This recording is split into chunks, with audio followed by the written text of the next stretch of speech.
got to get a poster. Steven needs a new poster and that big blank spot on his wall. Welcome to the HPTV Podcast, where we discuss all things Harry Potter on HBO. Now we know coming Q1 2027. I'm Mitchell, here along with my siblings, Jamie and Steven. You can find us on socials at HPTVPod or email us at hptvpodcast@gmail.com. Today, we're going to kick off talking about actually quite a bit of little news nuggets and exciting updates that we have and different leaked elements, one of which has to do with Cursed Child, which Steven went and saw. So we'll get a full report on his thoughts on the not canon sequel that takes place on the stage. And finally, our deep dive for the day is going to be going into the matriarch of the Harry Potter series, Molly Weasley. Things are happening. Warner Brothers is trying to up their stock, so they're saying, look at this thing we've got coming. So we've got a little bit of news. Like I said, they confirmed it's coming out in Q1 because he said, we vaguely threw out this 2027 date. Now I can confirm it's early 2027. And he said, I don't remember who this was. I know you're going to want me to say January, February, March, and I can't say, but it really seems like it's kind of going to be in those first few months, April at the latest, which is what somebody here predicted. But what is that? Is it nice to kind of have that confirmed? I mean, it feels like they're not going to push it again, so that makes me feel better. But I mean, there's no guarantees, so I still want it in 2026. They need to get their crap together. That's what they need. Christmas 2027. I was kind of hoping for we're doing so well that it's coming out December of 2026. But that didn't happen. You can't say that until you're like halfway through post. They'll have to, Yeah. I do think that they are well conscious of not having a massive break. Like right now, people don't know when things like House of the Dragon or Rings of Power are coming back. And I kind of get that it might be 18 months rather than every year, or maybe it's just every other year, but they kind of need to have some sort of timeline and regularity. Now we know the writer's room is already in for season 2. I've seen from someone who's been fairly accurate with what they put on Reddit that summer filming could be underway for season 2. So who knows? But WB is really talking it up. So this was a quote that came out in the trades today. The scope of the production, the detail, the meticulousness of what they're going through and what they've built takes theatrical to a whole nother level, said Parrott, WBD's president of global streaming and games. So when you think of the love of that franchise and what you can do in a series can go deeper and tell more of the story, can tell more of the pieces you didn't get to capture in a 2-hour movie. Casey Bloys, the HBO headman, doesn't like it when I say this, but I'm going to say anyway. I really think this is the streaming event of the decade. And that is, he knew what he was doing. But it's nice to know that they think this could be amazing because they've got dailies for many months now. They know what the first couple episodes are really going to look like. Do we know, have they actually wrapped all the filming for season 1? I don't think so. I don't know that I've heard I don't anything think like so. that. Yeah, because they're coming up on the 6-month mark of filming, which I guess it's not necessarily too long or anything like that, but it is a little sad because we don't get to there's not really stuff happening out in London anymore. It seems like the filming they're doing is all contained in the studios and stuff. So there were some drone shots of some of the outdoor sets that we'd seen before. We'd kind of seen them under construction and they're more done now, but there was nothing special about them. But it seems maybe they have actively filmed there and then they just restricted that airspace while they were filming because I think it's on someone's farm or something. We also know that Papa has been taking breaks from his West End show to do some filming, and I think that was pretty recent. So I would guess that they are still going, but maybe not too much longer. They're coming back. I need some leaked set photos and stuff. Come on, people. Where's the gaffer with their camera phone? They're and on it. Post that crap on X. Just create a fake account and then upload that shit. And then, there were so many leaks early on that I wonder if now they're really freaking out. Now there was somebody on Reddit who has been accurate with everything they said, and you can tell because everyone really rallies around this guy. I would shout out his username, but I don't remember it. But he essentially said that there's these 2 portraits that get passing mentions that are going to have speaking roles in season 1. And again, we don't go into Dumbledore's office in book 1, and we definitely don't see Dumbledore alone and speaking to these portraits. So the fact that they're speaking roles, I think one of them is also the portrait that has a copy in the hospital. So it's interesting to see how different this could be. And with the next item as well kind of lets you know they are going to be adding. Nicholas Flamel felt big, but we now know they might be telling this narrative in a very different way. Yeah. And it's Jamie's like I pissed. I said knew. before, I am all for the extra stuff, but that means they better not leave out anything from the books. You know what I mean? Like I It's figure with just 4 yeah, episodes, they could exactly. probably do all the book. So the extra is great. But if they leave out something important, I'm gonna be very angry. They're gonna hear about it. One I will write a letter to their manager. dear Mr. Mr. Hilton. Um, that's a quote from a movie. White chicks. I for one, I fear that like all this extra stuff is only about males, which bothers me, but maybe there's some about Hermione. But like Locke's right, he said that Malfoy Manor is going to be shown in season 1. He's acted with I his mean, dad as well. Lucius is not in book 1, so yeah, exactly. And they've talked about there's been hints about Charlie being cast as well for season that's 1. like a pretty definite, yeah. Yeah, which we could see. We like there's a place for him to replace like his friend or whatever, picking up Norberta. But it just scares me that they're doing. I'm like, don't leave things out from the book. And also, there's we as readers fill in gaps, and it sounds like they're trying to fill in those gaps for us. And I think in some ways that's good. Surprise, surprise, there are some plot holes in this book series. So I get like maybe in a nice way they're trying to fill those in or explain things, but also it worries me that they're gonna like let little things that we really want go to the wayside for those things. But it sounds like it's gonna be very different. But I'm glad I'm just taking this in slowly 9 months before I see anything so that I can Like accept.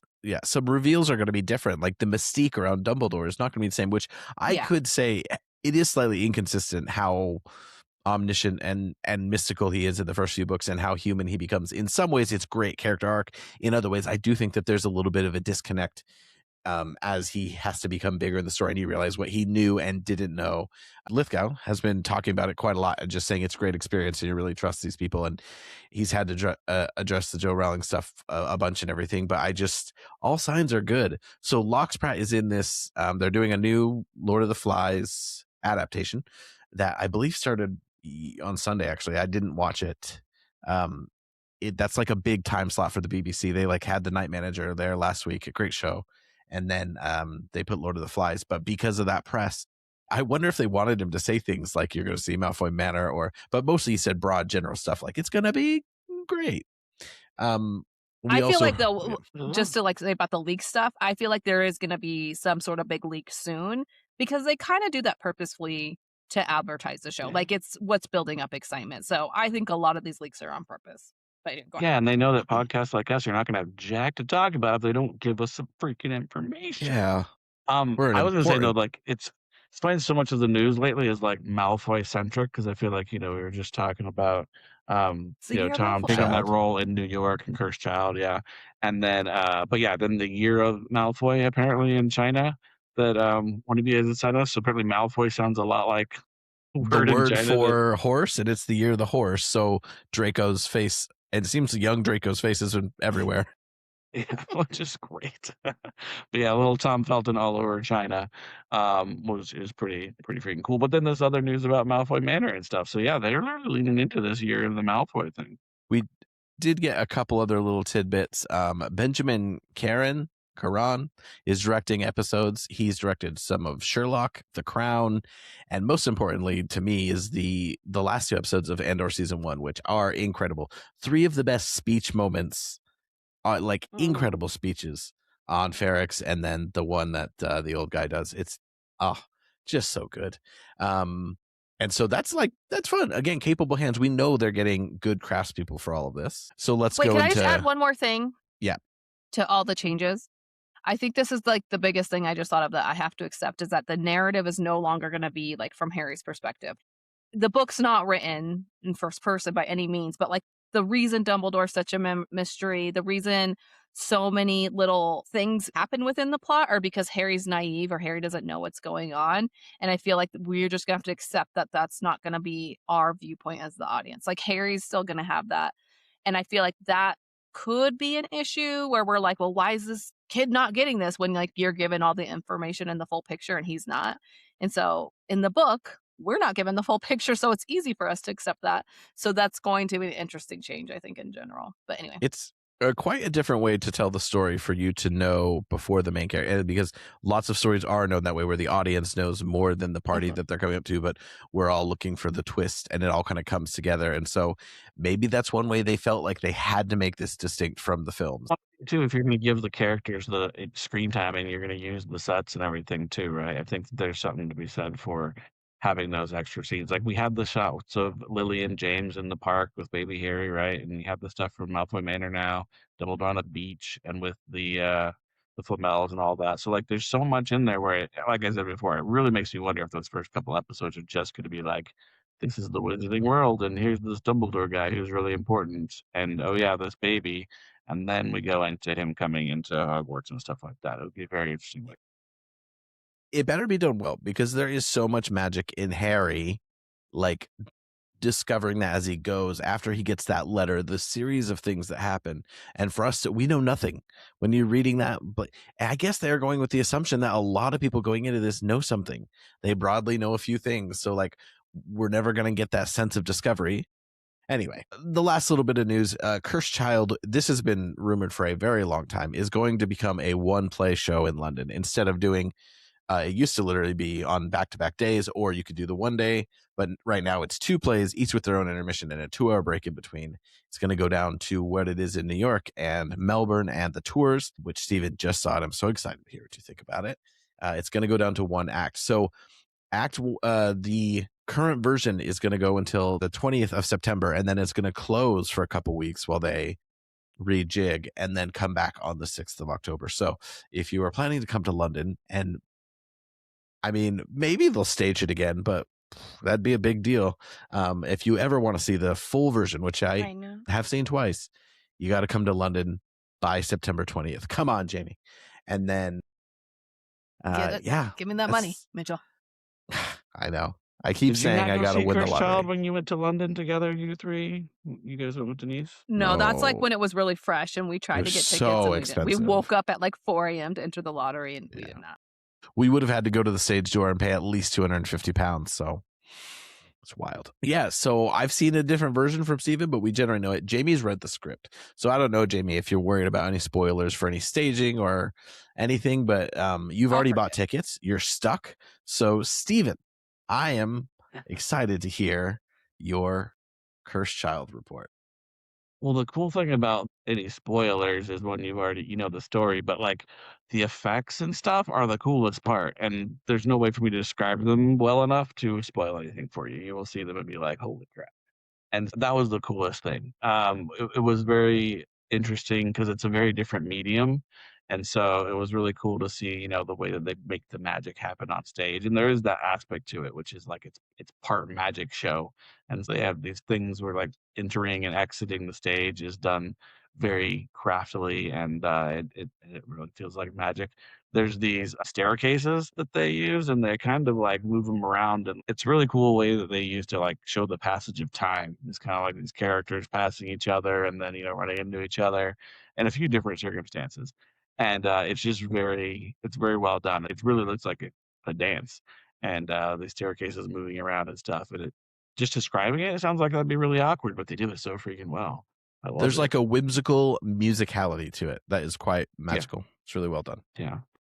And they do it like there's a relatively romantic scene between Ron and Hermione where they use it, and there's other one like it's more like friendship based, and so they're able to like give it these different like tones and vibes that were really cool. Yeah, just those magic show elements. There were a few cases where like I think someone didn't like pull their arm in all the way like they should have, and so like there was like a limb hanging out there, and therefore the disappearing didn't work that well, or else it was a very painful case of apparition.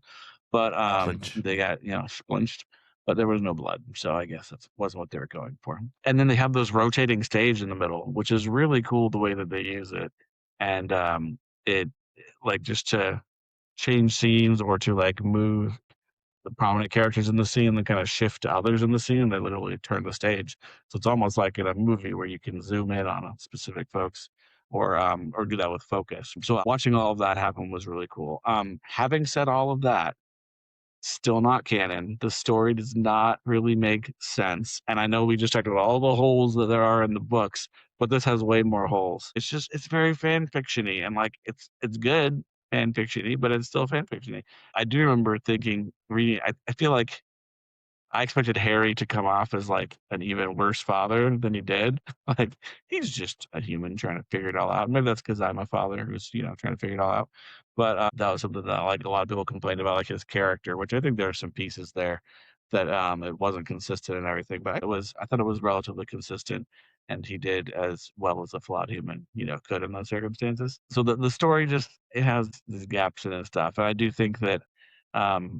I don't want to spoil it too much because I don't know if our viewers have all seen it, but or viewers They've been warned. have all seen it. But the story, like the whole piece with Delphi, like it's a little bit too much. Like when we were kids and they'd make like an animated movie, and they're like, okay, we're gonna make another animated movie, like a sequel, and this time it's gonna be like the previous villain's brother, and he's mad that they killed his, so he's gonna come. And it felt kind of like that, and it was just that there were so many Death Eaters and stuff that survived the first war that could have been the antagonists. I think could have made more sense than like making up a pregnancy that we should have kind of had a hint about in the books and all this kind of stuff. I think that someone else could have played that role like the same way with a backstory that actually made sense. But it was really cool just to see like those characters interact again and see them as parents. One thing that hit me really hard like later that night was all the people we don't see in the play and aren't even referenced. And now I think that they must all be dead.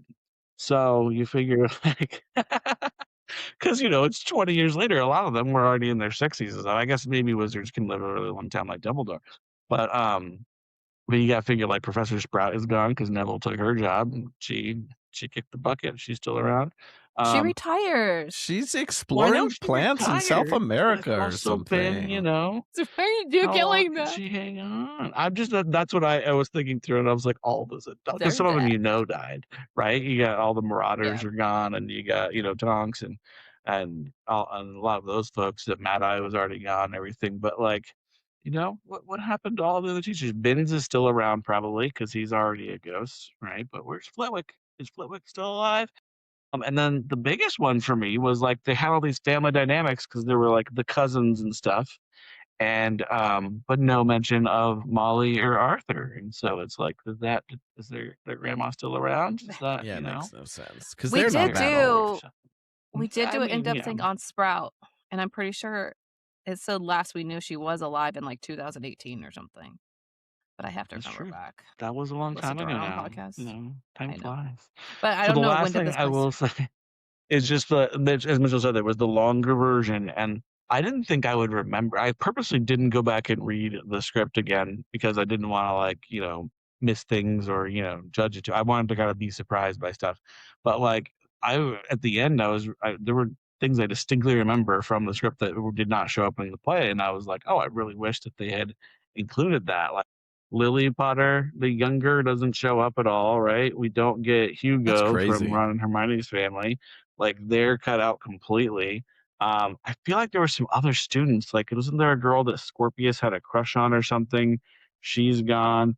And so I get that they had a crush on compact it down on Rose, but on then Rose, they just really made it about the two main boys. She's like very like she'll pop up for a second and give like a couple of lines and then she's gone. She's never really involved in the story. Even in the longer version, I was like, why did Rose not get a bigger? It makes no sense. But she got the Jenny movie treatment. And I mean, they had to focus on the story, and I mean, they had a lot in the story with all of those, times going back through time and recreating a lot of the Triwizard tasks and stuff.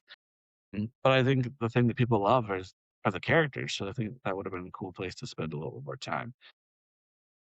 But overall, I mean, it was good. It was really cool for what it was. It's just the second I start trying to tie it into the rest of Harry Potter world, like it doesn't fit. And so it's, it is what it is. Yeah. The characters just seem a departure. Like Ron is fairly one-note comedic relief. And Hermione there's just something distinctly like they took the smartness of Hermione. And maybe it's just because I've seen Emma Watson's interpretation too much. But I'm like, does this feel distinctly like the version of the books? But she would have aged 20 years, so she would be a little bit different person. Things would happen. She definitely felt more like girl boss, like I'm the master of magic and I'm gonna Hopefully Hermione, would have come to that, but she also wanted to hit something. Did they have the staircase that is like the bookcase that's like alive? Yes, that was really cool. The bookcase that eats people. And Did they have a real pool for them to go into when they get wet in the lake? No. There was Oh, a pool. there's a in the real real- pool the big in version? this one. Yeah. I wonder if that's a touring version change, what or if adjustments? that's just a shortened version. I That was like on a don't- screen. They have this really cool looking round screen that comes down, and they project it on there.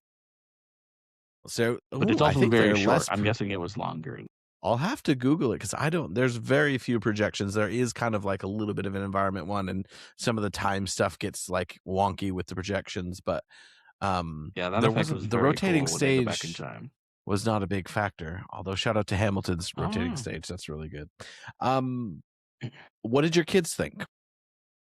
I thought they did very well. I was really worried that they were going to get bored because it's so long. But Tommy, he was just like climbing all over his seat. He'd like put the seat up and sit, and like sit on top of that. And then he like climb. So he was just moving constantly, which is fine. I was just like, I was in the middle of them too. So he had like a lady on the other side of him. And I'm like, dude, you gotta stop. You're going to piss her off. And, but he did really good. But as far as like the story and stuff, they thought it was really cool. They did notice, like on the way home, we talked a lot. They noticed some plot holes and stuff too, and they're like, "Why?" And so it was cool to just go like nerd out with them on the way home, talking about all the Harry Potter. Did you have to give them the sex talk because they were like, "Whoa, I did not think Voldemort was procreating," and like creepy snake man sex with Bellatrix? They didn't 'Cause really that's what comes ask, to my and I mean, I mind. guess in the story, yeah. I mean, I don't think their brains go there just yet. I mean, they're 9 and 11. But it was kind of, she talks about how she was born to Bellatrix right before the Battle of Hogwarts at Malfoy Manor. And so, like, they don't really talk about the conceiving piece of that. But she, Her mom probably didn't brush her that's teeth for implied. 13 years or know. whatever. the whole Delphi thing just There's doesn't- just so many ways that could have been easier. You know what I mean? Like, it could have just been, what's Bellatrix's husband's name?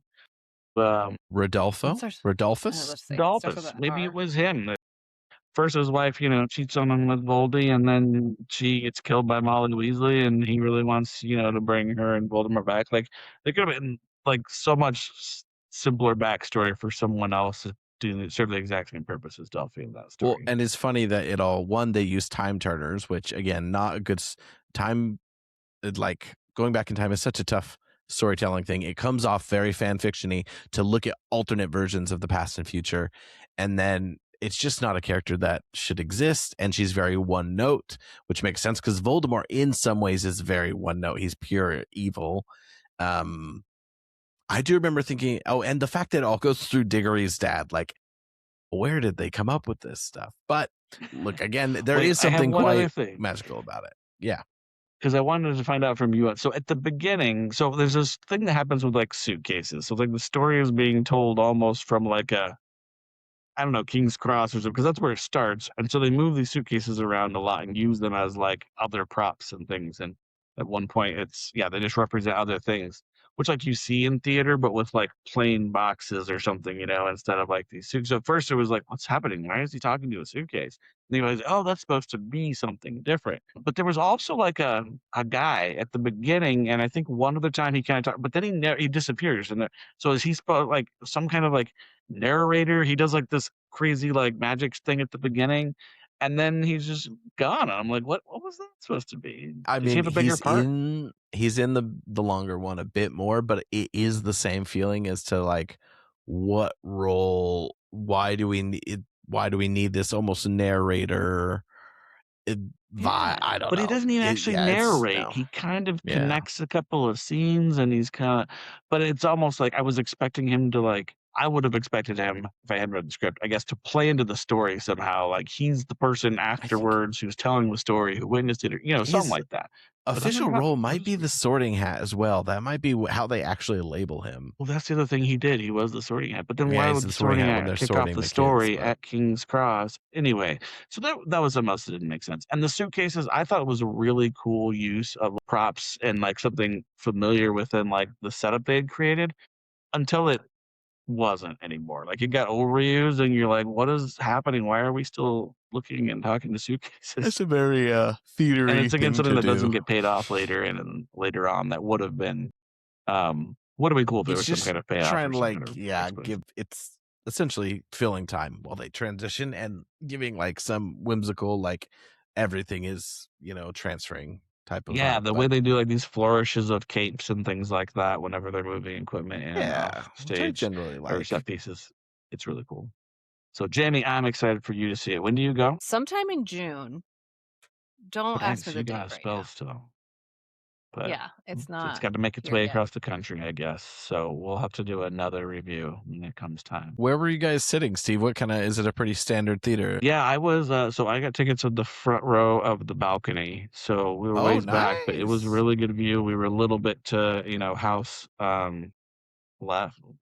Yeah, left of the front row of the balcony is my favorite place with kids. Because then you don't have to worry about ruining anything for anyone in front of you. But like there's still good seats, but you can contain, and if you need to like get up and leave or whatever, it's not like the end of the world. Well, we had like the way our seats were too. It had those rows of seats. Then it had like a wall, and then it had like a walkway, and then so there wasn't even anybody like directly behind us or anything either. So it was very nice. They were great seats. I'd never actually been to that theater, like into one of the theaters before. I'd been like in the reception area and stuff for some work stuff. But it was really cool. I'd love to go back. I might become a little bit more of a theater nerd now. We'll have to see. Well, if your kids want to go, you should go. Or you can babysit my kid and I will take them because I like the theater. Jamie, for you, is it at the Buell or is it the Ellie Calkins or where is it? It's at the Buell. It's the Temple Buell Theater. Okay, let's move on to our person, place, or thing. And today we're looking into Mrs. Molly Weasley, formerly Molly Pruitt. Let's give some basics. Born in 49 or 50, we don't know. She had two brothers, Fabian and Gideon, who were killed in the First Wizarding War. She was in Gryffindor, graduated in the late 60s. She had 7 children, kind of adopted Harry. Molly joins the Order of the Phoenix. Was she in the First Order of the Phoenix? I get the idea that they were like not really part of it. I don't think she was. I think her brothers were. I don't think she was. Yeah, I went and looked that up, and the theory is that she was too busy, like, raising young children or something. I can't remember what it was, but... Yeah, Bill and... There's no proof she was. Bill and Charlie hanging out. During the battle, her most famous moment is defeating Bellatrix Lestrange, and she survived the war and has had at least 12 grandchildren as of 2017. We know who had children? Who had how many children? Because that's a lot of grandchildren for... Ron and Hermione. It does say 2. if you go look it up. Bill has at least 1, maybe Bill 2. And Fleur have Victoire and Dominique and Louis and Molly the second. I think Molly is as Percy's. Oh. Fred, I assume, is George's child. What he did to her. Yeah, hold on, if you click on the names in my thing. We know who the Lestfarge are, yeah. Rose and Hugo are Hermione and Ron's, and then James, Albus, and Lily Luna are Ginny's, and I think Roxanne and Fred are George's, so there you go. Yeah, and Molly and Lucy are Percy's. So Charlie, childless Charlie, he's just... And Stephen named his child the same thing as Percy. So Miss Dragon. No, I named mine first, though. Or I named mine before I knew that he named his. How's that? Comes right. You know something very But I was random, saying, too... Oh, go ahead. That for some reason, this book 7 came out while Lost was on, and Lost has a married couple named Rose and Hugo, and I always weirdly remember that connection. And then we just rewatched Lost last year, so that makes me chuckle. But look, Molly is a source of comfort, and so I will let one of you guys talk about Harry and Molly's relationship because there's some really emotional moments, but I just think of the role that she serves in what is ultimately limited time, but the matriarch is the word. Like, I don't think, she fulfills in so many impeccable ways, like the best of what that represents. And also she is keeping everyone fed. It's her and the house elves holding down the food in Harry Potter. She's got to do something, right? She's not making any money, so her family's broke. She's keeping the house clean. She raised 7 kids, Stephen. My land. No, we had that conversation before about like why are they so poor if you don't have to pay for anything, basically. But I'm being facetious. Of course, Molly is awesome. It's a plot hole, and this new show is going to help explain the economic dynamics of the wizarding world, just like Phantom Menace. Deep into yeah, exactly. We need some trade federation, politics, and all that to understand the economics in this world. Do you want me to talk about Harry and Molly? Yeah. Yeah, go for it. So I think this is one of the sweetest relationships. We've talked about this before. Your perspective, I think, as you become a parent and an adult, kind of changes of Molly. You almost feel like she's overbearing, and now you're like, this lady wasn't overbearing enough. And she was right a lot of the time. So they meet at King's Cross, and before Molly even knows who Harry is, she instinctively treats him with kindness and helps him get through the platform. And then she learns that he is Harry Potter and he doesn't have family, and she kind of like steps into that role, most likely because him and Ron are friends, but I don't know, maybe she would have sent him gifts and everything if she hadn't known that. And I do wonder if there was like more behind the scenes about this. Like, did she contact Dumbledore? Should she contact the school? Like, I don't know.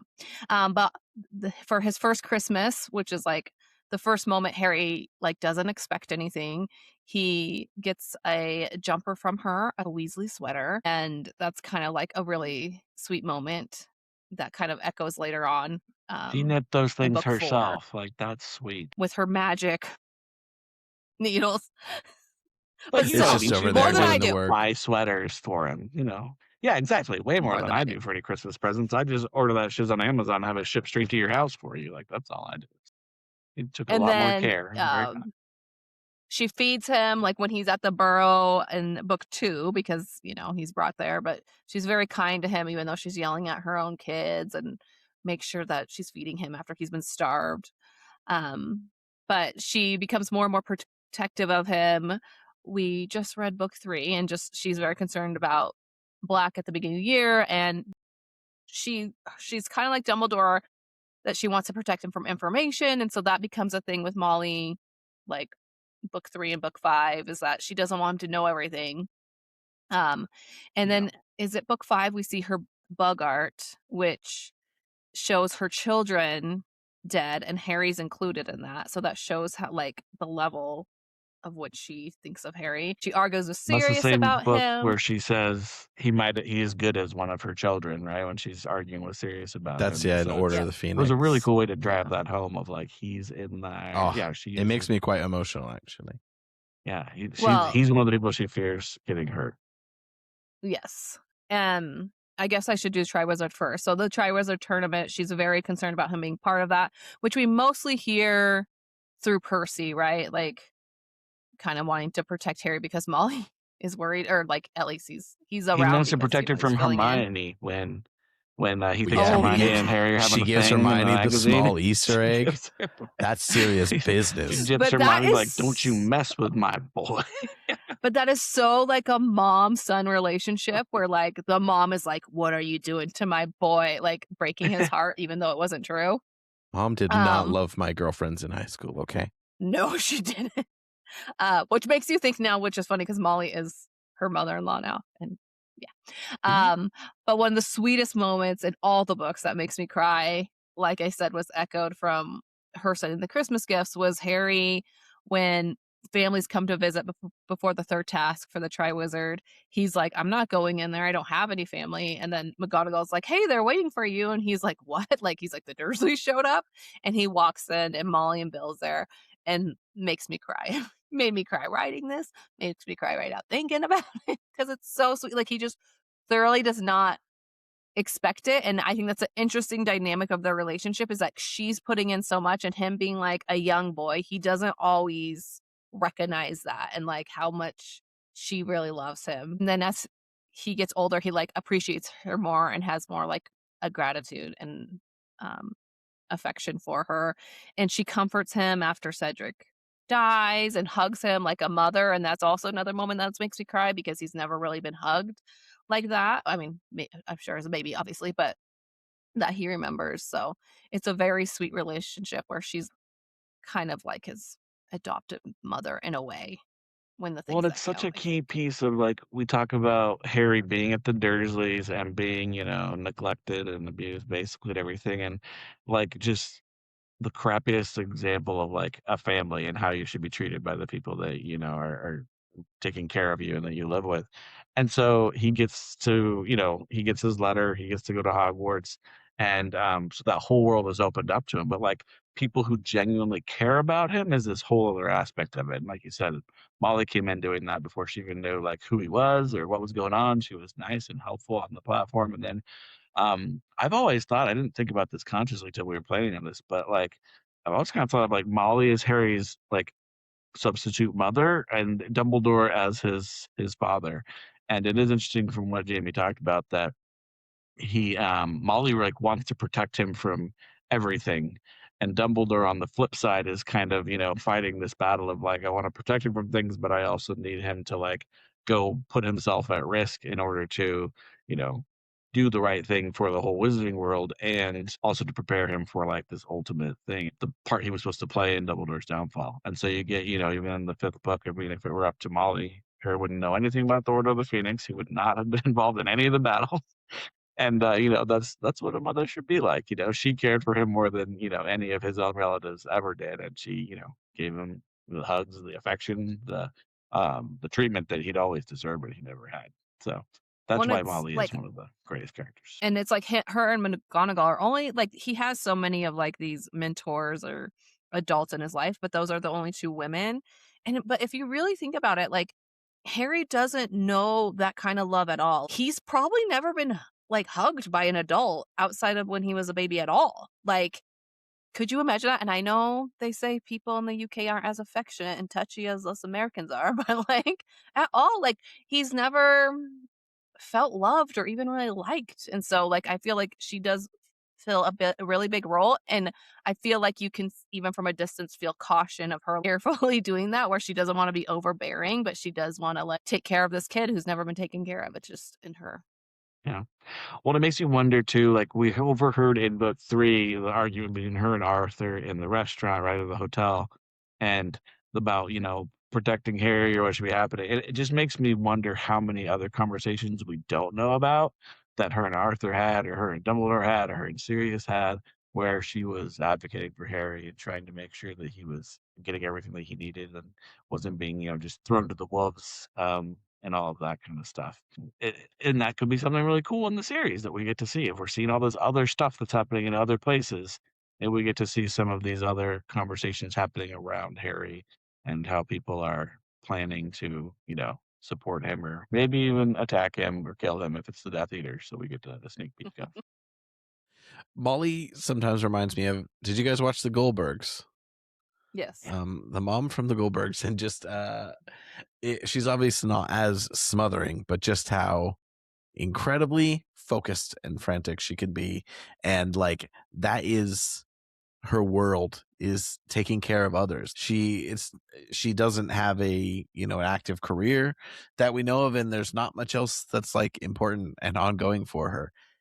It is interesting in the new show she looks younger, which it makes sense for her to be a little bit younger, although Julie Walters would have been born around the same time as Molly Weasley, but she's by that time has to have at least like a 20-year-old son. Anyway, yeah. I digress. How old was she? Molly on screen is portrayed by Julie Walters in the Harry Potter films. She appears in every movie except for Goblet. I wonder if she filmed anything for Goblet. In 1999, Rosie O'Donnell asked Warner Brothers if she could play Molly because she loved the books, but Chris Columbus, an American himself, declined her offer, explaining they wanted an all-British cast. Not an issue this time, Rosie, so I don't know if you reached out.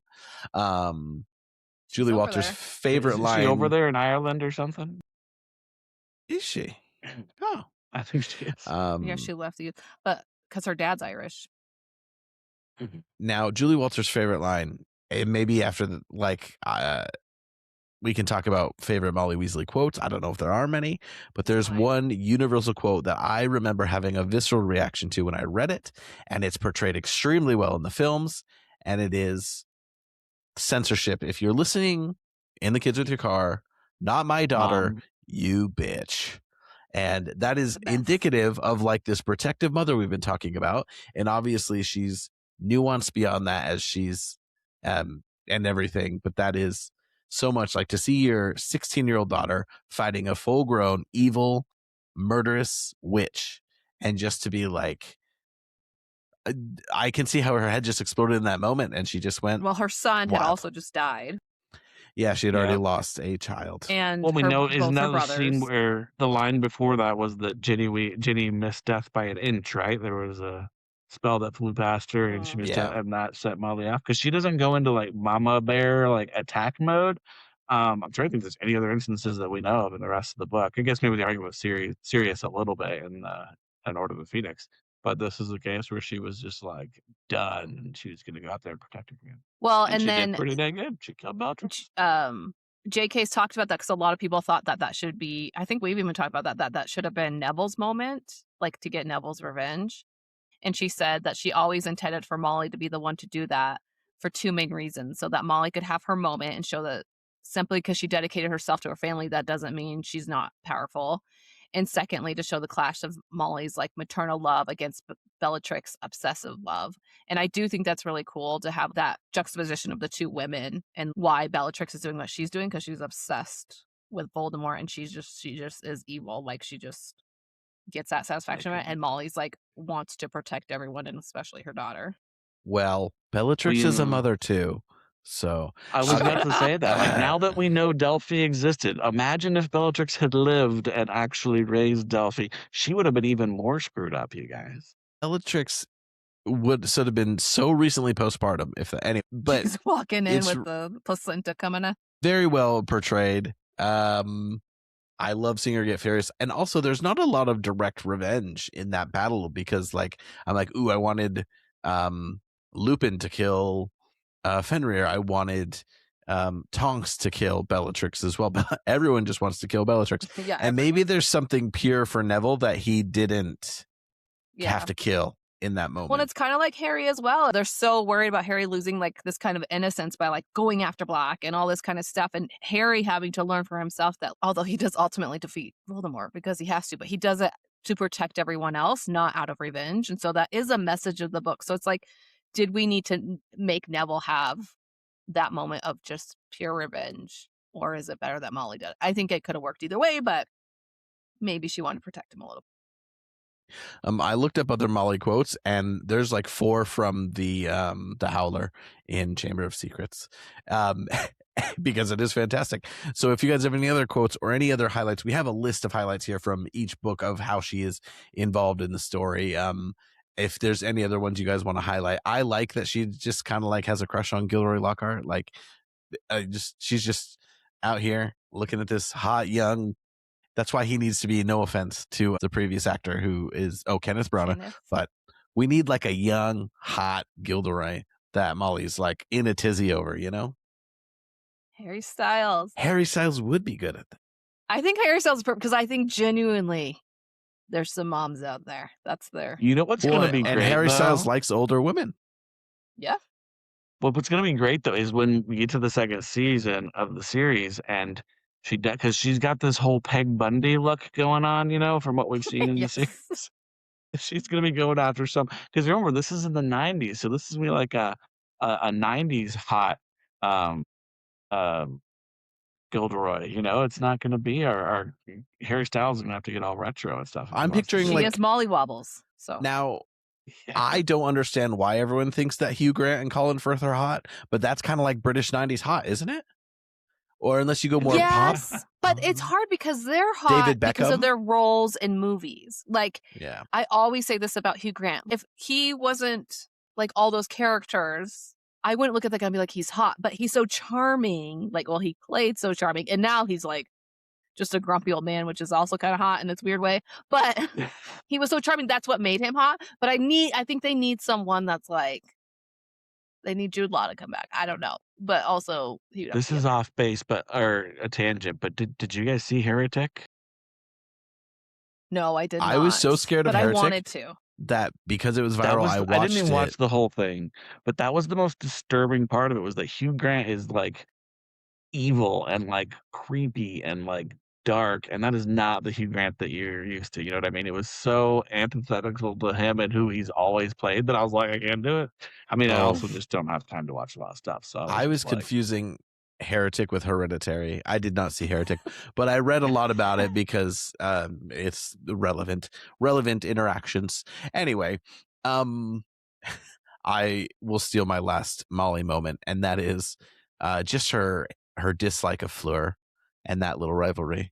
I do like, she's just a little bitter, jealous I mom forgot too. about Like, that. I think that is like a fun portrayal. I don't think it takes anything away from her, but that's me. well, it Yeah. doesn't, And and that's the that great thing happens about too. It's Molly is very I real. actually think she's a really complete character for being a side character. And like, and I don't know what that is. Like maybe like because JK is a woman, or maybe she's related it to like, I don't know, relationship with her mother. But like the fact that you're kind of like, it is a little icky how rude she is to the women that like either wrong her children or like, you know, but Fleur did come off a little bit annoying. Who knows? But that is a funny element where you're just like, be nice, Molly. But then she goes all in yeah. on the wedding after the whole understanding there, you know? Yeah. She has Yeah, other they come flaws. to a place about it. She makes corned beef sandwiches. She should know Ron doesn't like corned beef. And she always makes his sweater maroon, and he hates maroon. So Ron is getting a little forgotten here, being the youngest boy. No, well, the youngest one in our family doesn't know that. No, did mom ever knit me a sweater? Did mom ever Mom make never me a sandwich? knitted anything in her life. She That's could true. Mom does sew. not know how Mom to could knit. sew. She could sew, She but she could didn't knit us sew, any but- sweaters. She can knit you. And Or she she'll never really sew made you us any some sandwiches pajama either. pants. Don't listen to this blasphemy, Mom. Mummy. Do you guys know that British people, it is Yeah, not who's the favorite?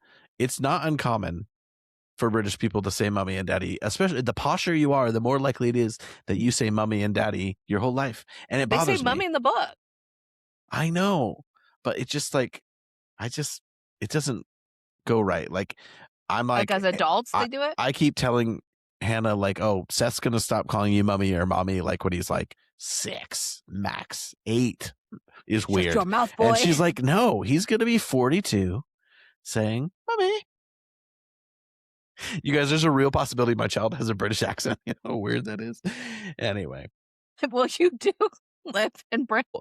I think I've said this maybe even on the podcast before. In my head, I was like, oh, well, what if we move to America when he's like 7 or 8? But it's not that he's going to start school at 5. He's going to be in nursery from 1. He's going to be I'm going to have to make fun of him all the time. When you send him, be like, sorry, my son can only listen to me talk. Because I don't want I'll my be like, accent. So you guys use some American words, okay? You call it the trash can. And don't tell him it's Tuesday. It's Tuesday. Okay, genuinely, that is the only word I make fun of British people for. My friends specifically is Tuesday. Any other Molly moments that? Oh yeah, anything else that stick out to you guys? I think it's really sweet, like how excited she is when becomes a prefect, little things like that. But also another thing that her love is a little bot. She does care about like worldly achievement, considering which is interesting. Her husband has no ambition. Yeah, no, he does have ambition, but just in a different kind of way. He just wants to be a monk. He just wants to know about muggles and build a house. But it's just like, yeah, it's interesting that she cares so much about that stuff. You know how people in the real world want to live like off grid? They want to, be away from the system and relying on this and that. I kind of think like, are there wizards that were like, I'm going to live like a muggle? And then they realize they're like, this would be so much easier if I used my wand. And that's why they all end up living on the outskirts. Well, they just come back, Can't handle this. One other thing I think is worth talking about is the relationship between her and Percy, because Percy is a little D-bag. And he probably like hurts his mom more than anybody else in their family could. And he like goes all in on it, and it's because they disagree on, politics basically. And Percy's even more, worldly in the sense that he wants power and he wants to be important in the ministry and all of that. But as like I joked about earlier, is that of course he named his kid Molly, right? He owed one of those kids to her after the way he treated her. But I think it also speaks volumes about like him and his kind of return to the family and how much he probably came to value that relationship with Molly after about a year or so that he was off doing his own thing and, avoiding his family and showing up on Christmas just to piss her off some more. He came around the end. I think he came to realize how important Molly was and how much he needed her. It was kind of the opposite of Harry. Harry didn't have a mother. Molly stepped in. Percy had one, and he didn't realize what he had, and he kind of pushed her away, and then came to regret it. And so, good for him. I hope it really hurt. Percy Well, and sucks. I think He there's, suffered the right amount. I think part of the whole Percy, because I mean, Percy basically is embarrassed by his family, right? He's like But yeah, trying to prove that he's better than them, that he's going to be more successful. Like he just prioritizes different things. But now thinking about Molly, maybe she's the reason he thinks a little bit like that, because she does take pride in such a. But it's like she was always there for him, and Fred and George were always trying to talk badly about him, but like she had the unconditional love, which was That's true. how That's mothers nice. should be. It's like forgiving your kid for getting indoctrinated by Al Qaeda and coming back. That's the equivalent that I can think of for Percy. Speaking of unforgivable people, I keep thinking about how in Cursed Child, Draco somewhat gets rounded out as like, okay, he's a father. He knows what a horrible thing his family was. Like, it kind of continues this pattern of making him more innocent. And JK's come out in time since then because so many people have romanticized Draco and want him to be with Harry or Hermione. And they've kind of like been like, oh, he was just used, or that's all he knew. And I'm like, he was so horrible. I just can't let it go. The things he says to Hagrid, I just don't want him to have happiness. So if Scorpius has to die, okay, moving. But we do want Tom Felton to have happiness. Yeah, I think that's an important distinction too, right? Is like he did those things because that's what he was raised to think was like good, right? The most important thing about him was his pure blood and that he stepped on everybody else as much as he could to make sure they knew that he was better than them. And so that I think as an adult, right, we get to see, and that is probably a cool thing now that I think about it, like how he has learned those lessons and he's been through his own, suffering with his wife dying and those kinds of things. And so he realizes, oh, I can't. There's no value in just being a jerk to everyone all the time. But as a kid, man, he deserved everything that came his way, and probably some more. He needed a Molly in his life. So I'm looking at Molly moments on the Harry Wikia. First of all, we do get mention of Molly Wobbles and Arthur getting caught by the caretaker, getting the nookie on the grounds. They were frisky when they were young. I mean, I have no trouble believing that Bill was born very, very young, because they were just two gingers in love. I mean, they found each other and they're like, let's get some more sunburns out here. There's a really weird thing, and I'm trying to figure out where the reference is for this, that says that in April 2020, a massive influx of tourists began visiting the borough because it was mentioned is in a historical site in the travel guide, 100 historical sites from the Second Wizarding War, and that really annoyed Molly. And now I'm like, where is this book from? What is this reference to? And it's apparently like the Breaking Bad house. It's in from Wizards Unite. These stupid mobile games are adding things that now are getting marked as canon. Yeah, there was something else about her from that too. I can't remember. Oh, and apparently there's a terrorist group called the Unforgivable that abduct Ron. Apparently I need to play Wizards Unite. Oh my gosh. Also, she's described as short and plump, and I would just like to say in this body positive time where I would say that she is thick with two C's. Thank you. I think Ozempic killed the body positive movement. You know what is really annoying about Ozempic is that everyone in America is on it. So like you kind of have no excuse to be bigger unless you're really poor. It's not as easy to get in the UK. So I have an excuse. It's lack of willpower and lack of money to buy Ozempic. But yeah, every time I see a new person get skinny before me, I'm like, it's not really fair. I'm not judging them. I'm happy for you. I'm pro. Also, wouldn't there be a spell? It's like how Harry's hair just always gets messy. Maybe it's like if you're supposed to be a big, beautiful lady, you're a big, beautiful lady, and that's fine. That's me. Just own it. Just run with it. It's a new quote for our podcast. Also, she gives Harry the watch from her brother. Did we mention that already? Because that makes me want to cry too. No, that is a really sweet thing. She's a little embarrassed because it's dented and everything, but like that's part of what makes it cool. Because her brothers were badasses, right? Like they were in the order and they were very powerful wizards, and they, but they died in that first Wizarding War, and so for her to take something of her brothers and give it to Harry is very co-editor. And it means so much to Harry. Like Harry really It recognizes does. that. It's one of those moments where I think Harry, it starts to really click for him of just how much like Molly has done for him and means to him. It's a very good And way, a then good scene to show she it. becomes his mother-in-law. I feel like we never get at the beginning of Deathly Hallows. She should be so hyped about Ginny. She should be like really pushing for this. And I know they're that's one of broken those, up like, because Harry's trying to save her, background but that's one of those background conversations that I really wish we could see, because I could just see her going off with Arthur about this has got to happen, and him being like, "Listen, woman, you gotta shut up. You're gonna ruin it. Like, don't get involved." Well, like she's trying to keep the trio apart at that point. Yeah. So you think she would have been but pushing I'd like a those two scene together.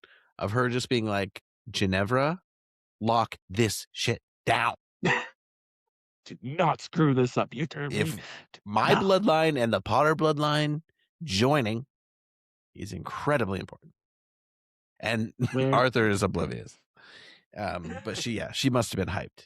That's the other weird thing that she's not in Cursed Child is she would love those grandkids. She'd be obsessed with them. She would have been involved in all that drama, all those scenes at Hermione or at Harry and Ginny's house. She'd have been just showing up randomly with pie or something and be like, "What's going on? What do you mean my grandson's missing in time? Like, we gotta fix this shit." Jamie, you're muted. She had too many kids. She's over it. She's over child rearing. She's in the polka nose. She knows that is if she's still alive at that point. That's what I gotta go find out. Oh my gosh, Stephen murders everyone in Harry Potter and any actors. That person's gonna be dead. It's the pessimist in me. It's just, if in doubt, like they're probably just dead. And then if I find out they're alive still, it's a pleasant surprise rather than the reverse. You know what I'm saying? So let's end with, we've all been reading / listening to Azkaban because Amy's daughter's been reading it. So we do it for book club, and that is the most recent full cast audiobook, although they're coming thick and fast. Goblet's coming out soon. I've only been able to listen to a handful of chapters, but I've been jumping around so I could hear some different voices and stuff. But I'm just curious, what is your guys' big takeaway from your revisit here to the canonical Prisoner of Azkaban? I haven't finished yet, so I've only made it about halfway through. But I do like it. I like the new voices. But you've been reading it too. You're like 3 chapters. Yeah, I've actually been reading it. So it's been hard to because I don't want my daughter's first experience to be the audiobooks. So I'm listening to it Do you ever feel because you would have read this 2 weeks ago and now you're listening to it? Is that get a bit like? Yeah, it gets a little bit much. I'm really into I love Azkaban. It's a great book. So much happens in that book. So much is revealed. It really takes us to the next level. Do not get me wrong. But when they get to the part with the time turner, I'm like, we have to go through all this again. So it's like a lot. But I do love it. But I like it. But there's been a calmness to it. Obviously, the narrator has such a calm voice and everything. But I was like, okay, we're gonna need to pick it up. So I'm wondering if that happens towards the end of the book. I don't know if you guys have listened, where I'm like, it can't be as calm anymore. I don't know how to describe it. It's I need it to match. Or I do think there's points where Jim Dale, our audio king, it's almost too much. So I'm I need somewhere in the middle where the urgency or we're going up a level. But I do like it. Gotta kick it up a notch. It's cool. No, I mean, I just think the third book has always been my favorite. That's where, we get to go see Hogsmeade and Butterbeer, and that's where Harry learns about, his dad's friends and the Marauders and that whole story. And it's so cool. It did just remind me, though, having talked through it in book club and those kinds of things, how much the movie ticks me off because it's so confusing. I remember watching it when it first came out on DVD with a friend of mine, Katie from Brighton, and I don't think she read the book. You forgot a word in that. You forgot a word there. Okay. I don't want to go into those stories right now, but forgot about her. But her or a friend of hers had not read the books before, and man, were they confused. We had to sit around for an hour and a half after trying to explain what all just happened in that movie because it's so confusing. And so that's something where I was just, because it works really well in the book. I know that there are a couple of holes as far as motivation and stuff like that, but it flows. You get the nice aha moments and stuff. It's a pretty well done book. Time Turner aside and that confusion, what the confusion that creates, I guess. But it was a really cool plot element to make the story really fun. And Although this time I love around, it. I told you, Stephen wasn't on in book club, a new plot hole to me, because there's this whole moment Harry like beats up Sirius, and then he gets his wand back and he's pointing his wand at Sirius, and like the whole inner dialogue for Harry is that he's going to kill Sirius and that he just needs to do it. But then Lupin comes in. What was Harry going to do? What spell was he going to cast to kill Sirius? He doesn't know. Wasn't that scene where he just wants to do it with his fists and he runs Well, at him? like, And was he going to shove it in his eye? His wand, right? I was well, he was just going to pop. But you're right. He didn't know. Maybe he could do a Wingardium Leviosa and slam it against the floor a few times or something. You know, I'm sure he'd have figured it out. That rage, you know, maybe some magic would have just popped out of him and done it because, you know, that maybe Aunt Marge style. You know.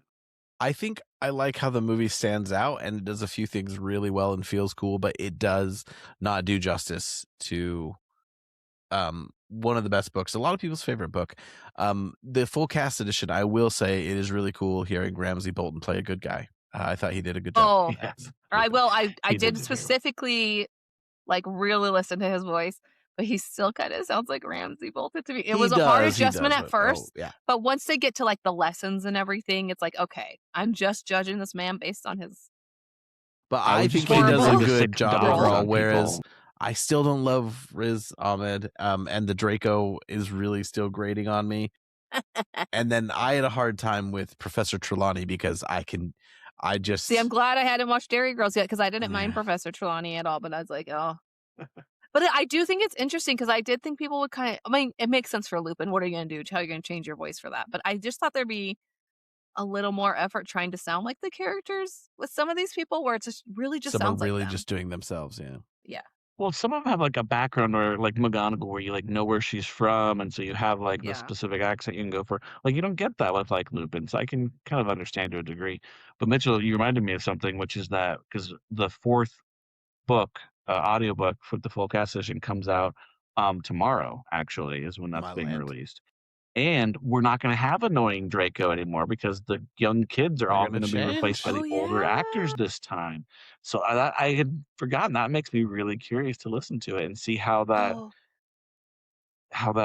like goes and like if they're because I mean just acting wise and like style wise and stuff like how much they stay in line and how much they kind of diverge and do their own thing now. But yeah, we won't have annoying little Draco anymore. We'll still have what's his name to play Snape though. We'll have to keep listening. Well, I will say too with the kids, I think there's been like a lot of improvement, but it's kind of funny for me. It does echo the movies. Like I think Ron's the best. And Harry, I actually really like. He just sounds so much more like, I don't know, it's just more of a typical accent for me that I don't know. That probably sounds really naive. But I will say, what's her name? Arabella? Yeah. Hermione? Stanton? Yeah. Arabella Stanton. It's a little over the top. Like it's almost like Emma Watson in the movies. And I'm like, and maybe it's just because it is the audiobook, but I wonder if it's going to be like that in the show as well. Had 2 swings at it now, so. Yeah, I guess. She really knows. She really knows. But I'm like, but it's just funny because it's like really similar. I was like, maybe just the curse of those characters. Like whoever plays Hermione is going to overdo it a little bit and really enunciate. That is funny. I wonder if there's some direction somewhere in there that like someone feels like that is an important thing of her character or something needs to be her there. Being that know-it-all. I disagree, but they didn't hire me to direct, I guess. You don't get much to say.